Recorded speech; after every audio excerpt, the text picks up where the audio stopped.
In the humid air over the Solomon Islands, in the early months of 1943, Japanese ground crews and pilots stationed on Bougainville began reporting something strange about a new American fighter appearing in the skies above them. It was not the aircraft's silhouette that unsettled them first, though the deep, inverted gull-winged shape was unlike anything American forces had flown in the Pacific before. It was the sound. As the fighter nosed over into a steep dive, air rushing through the oil cooler intakes built into the leading edge of its wings produced an eerie, rising whistle that carried for miles across the jungle canopy below, a sound Japanese troops came to recognize long before they could see the aircraft making it. They gave it a name that would follow the airplane for the rest of the war: Whistling Death. This is the story of the Vought F4U Corsair, the fighter the United States Navy nearly gave up on before it ever reached a carrier deck, and the pilots who turned its greatest engineering flaw into one of the most feared sounds in the Pacific sky. The engine at the heart of all of this, the R2800 Double Wasp, was itself something close to an engineering marvel for its time.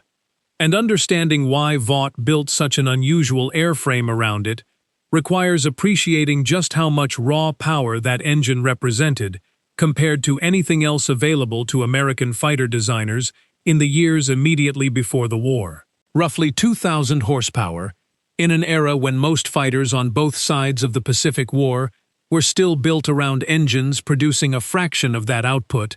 gave the Corsair a power-to-weight advantage that, once the aircraft's other problems were solved, translated directly into the speed and climb performance that would eventually define its combat reputation.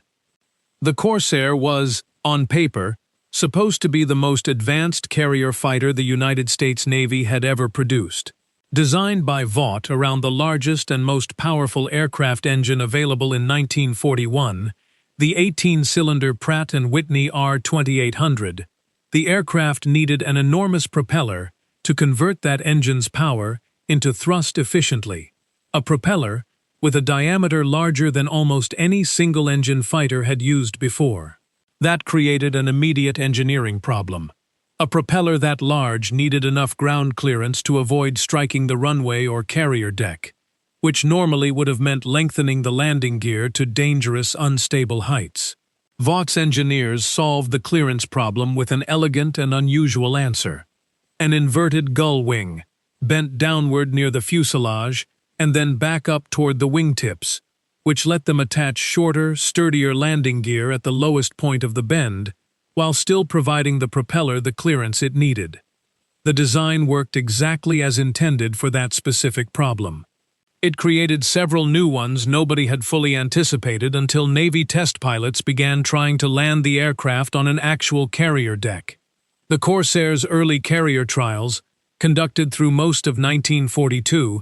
exposed a set of flaws serious enough that the Navy came close to restricting the aircraft to land-based service entirely. The long nose housing that massive engine blocked much of the pilot's forward visibility during the final, critical seconds of a carrier landing approach, exactly the moment when a pilot needed to see the deck and the landing signal officer most clearly. The oleo landing gear struts, absorbing the shock of a carrier landing, had a tendency to compress unevenly and bounce the aircraft back into the air on touchdown, sometimes violently enough to send the fighter into an uncontrolled bounce across the deck. And the left wing, for reasons tied to the specific aerodynamics of the inverted gull design, had an unfortunate habit of stalling first and dropping suddenly at low landing speeds, a characteristic that caught several experienced Navy pilots by surprise during testing and led some aviators, only half joking, to nickname the aircraft the Ensign Eliminator. These early problems were serious enough that they nearly derailed the entire program. Naval aviators who flew the early test aircraft filed reports describing landing attempts that ranged from merely difficult to genuinely dangerous, and the Navy's Bureau of Aeronautics spent much of 1942 working through possible fixes while the war in the Pacific continued to demand every available fighter type Vought could produce. There was real institutional pressure to simply set the Corsair program aside in favor of aircraft with fewer complications. And it is worth remembering that history did not guarantee this aircraft would ever see combat at all. What saved it was not a single fix to the landing gear or the visibility problem, but a pragmatic decision to separate the aircraft's operational debut from the specific role its designers had originally intended for it. By the end of 1942, with carrier qualification still unresolved, and the Pacific War demanding every capable fighter the United States could put into the air immediately, the Navy made a pragmatic decision. Rather than delay the Corsair's combat debut until its carrier landing problems were fully solved, the aircraft would be sent to the Pacific as a land-based fighter, flown by United States Marine Corps squadrons operating from island airstrips, where the demanding, unforgiving precision of a carrier deck landing was not required. It was, in a sense, a technology arriving in the war through a side door, deployed for a role it had never been designed around, because the front lines could not wait for the intended role to be perfected. The gamble paid off almost immediately, for reasons that had everything to do with the same engine and airframe that had caused so much trouble aboard ship. Once airborne and clear of the specific demands of a carrier landing, the Corsair was, by a wide margin, one of the fastest and most powerful fighters in the Pacific theater, capable of speeds and diving performance that outclassed the Mitsubishi Zero in nearly every category except tight, low-speed turning. Marine pilots flying the Corsair out of airstrips in the Solomon Islands quickly adopted the same energy-fighting doctrine that had already begun reshaping American air tactics against the Zero elsewhere in the Pacific. Never turn with a Zero. Use superior speed and diving power to strike from advantage, and disengage before the Zero's maneuverability could be brought to bear. The transition was not without its own difficulties. Marine ground crews maintaining the Corsair on rough, hastily constructed island airstrips in the Solomons had to contend with an engine and airframe considerably more complex than the aircraft it was gradually supplementing and eventually replacing. And the same long nose that blocked forward visibility on carrier approach also made taxiing on narrow coral runways a genuinely difficult skill that took new pilots time to master. But once established at altitude and in the air, the aircraft's raw performance advantage over the Zero was immediate and unmistakable to the pilots flying it, a contrast that spread quickly through squadron gossip and combat reports even before formal tactical doctrine caught up with what pilots in the field were already discovering on their own. No single unit did more to establish the Corsair's combat reputation than Marine Fighter Squadron 214, better known by the name its pilots gave themselves, the Black Sheep Squadron. Formed in the late summer of 1943, under the command of Major Gregory Boyington, a hard-drinking, fiercely aggressive pilot, already known throughout the Marine Corps for a combat record, and a temperament that did not always sit comfortably with military discipline, the squadron was assembled quickly from a pool of replacement pilots who had not previously flown together as a unit, a circumstance that gave the squadron its unofficial name and its reputation for scrappy, improvised effectiveness.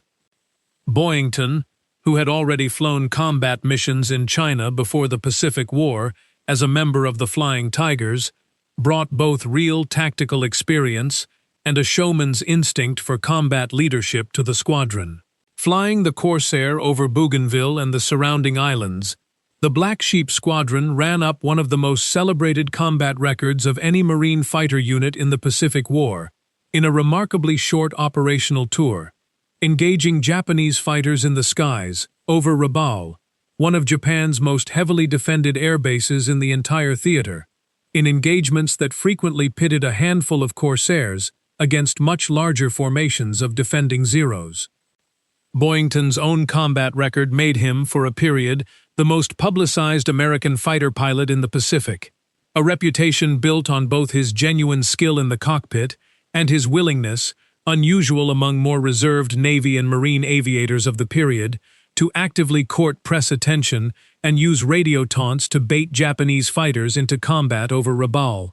daring them by name over open radio frequencies to come up and fight. He was shot down and captured by Japanese forces in January of 1944, spending the remainder of the war as a prisoner, a fate that was not publicly confirmed for months, and that briefly led to reports of his death, before his survival and imprisonment became known after Japan's surrender. The squadron's operational tour, by design, was brief and extraordinarily intense. Marine Corps policy at the time rotated fighter squadrons through the Solomons in short, concentrated combat tours rather than extended deployments, a practice intended to manage pilot fatigue in a theater where the physical and psychological strain of daily combat flying, tropical disease, and primitive living conditions on forward island airstrips took a steady toll on even experienced aviators. The Black Sheep Squadron's entire first combat tour lasted only a matter of weeks,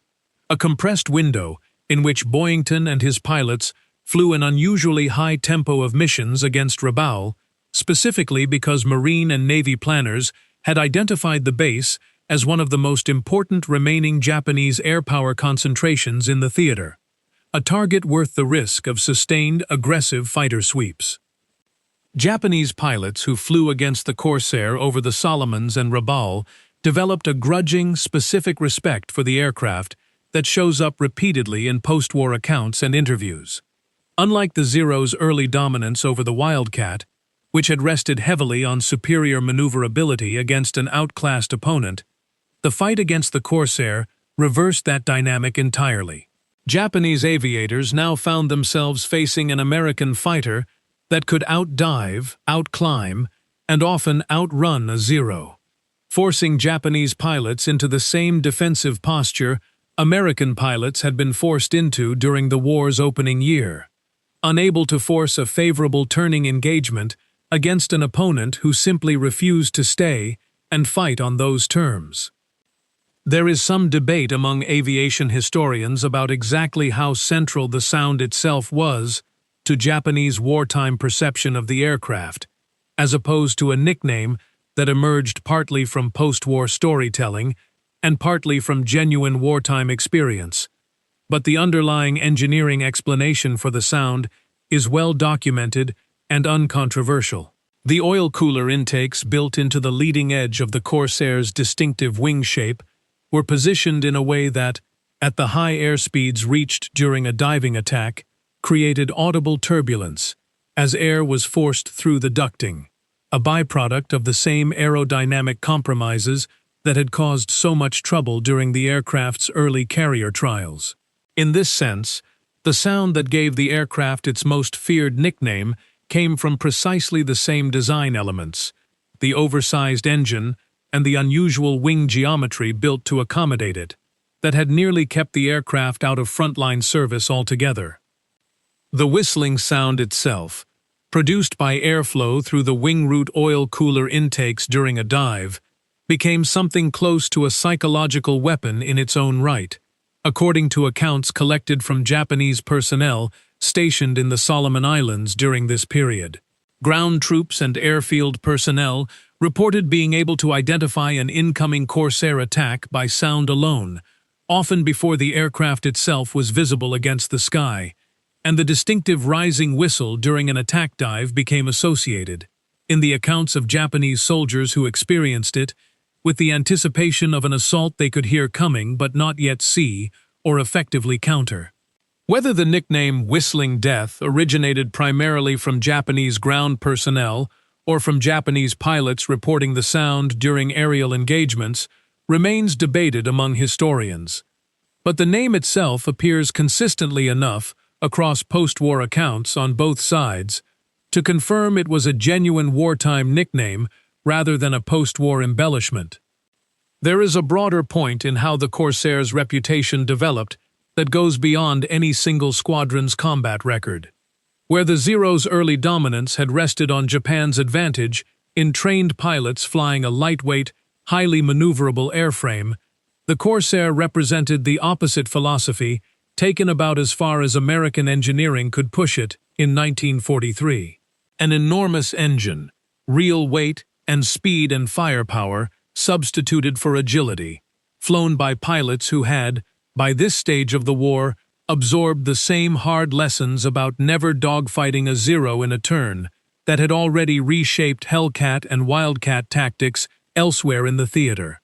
The whistle in the dive was, in a strange way, simply the audible signature of exactly that philosophy in action,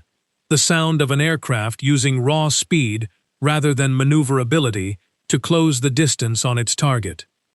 The Corsair's combat reputation over the Solomon Islands and Rabaul through 1943 and into 1944 steadily accumulated one of the most favorable kill ratios of any American fighter type flown in the Pacific War, a statistic driven directly by the same speed and diving performance that had made it so difficult to qualify for carrier operations in the first place. Marine ace Kenneth Walsh, flying Corsairs with Marine Fighter Squadron 124, earlier in 1943, became one of the first American pilots to reach ace status, flying the aircraft, credited with shooting down multiple Japanese aircraft in a single engagement, on more than one occasion, during the fighting over the New Georgia campaign, flying missions that repeatedly demonstrated the aircraft's ability to intercept and destroy Japanese fighters, at altitudes and speeds where the Zero's traditional advantages simply did not apply. Walsh's own path to becoming one of the Corsair's earliest aces reflected the same aggressive, opportunistic flying style that defined much of the aircraft's early combat reputation. Flying escort and intercept missions over the New Georgia campaign in the summer of 1943, he pressed attacks against numerically superior Japanese formations on multiple occasions, relying on the Corsair's diving speed to disengage and reposition for repeated firing passes, rather than committing to a single prolonged engagement, the same energy-conserving discipline that Navy and Marine tactics manuals were increasingly codifying across every American fighter type facing the Zero by this stage of the war. He was awarded the Medal of Honor for his actions during this period, one of a relatively small number of Marine Corps aviators to receive the nation's highest military honor for aerial combat in the Pacific War specifically. Even as the Corsair's combat record over land-based airstrips grew, the Navy's carrier qualification problem remained technically unresolved through most of 1943. An unusual situation in which one of the most successful fighters of the entire Pacific War was, for the better part of 2 years, considered unfit for the very ships it had originally been designed to operate from. It was, notably, the British Fleet Air Arm, operating Corsairs supplied through Lend-Lease for Royal Navy carrier service, that solved several of the aircraft's carrier landing problems first, developing a curved, sweeping landing approach that kept the deck in the pilot's field of view for longer, and clipping several inches from the wingtips to fit British carrier hangar deck heights, modifications that American engineers subsequently incorporated into their own effort to finally qualify the Corsair for United States Navy carrier operations. The irony of the Corsair's development path did not go unnoticed within the Navy itself. Here was an aircraft that had spent nearly 2 years compiling one of the most impressive combat records of any American fighter in the Pacific, flown almost entirely by Marine Corps pilots operating from muddy island airstrips, while the carrier-based Navy squadrons the aircraft had originally been designed to equip continued flying Hellcats instead,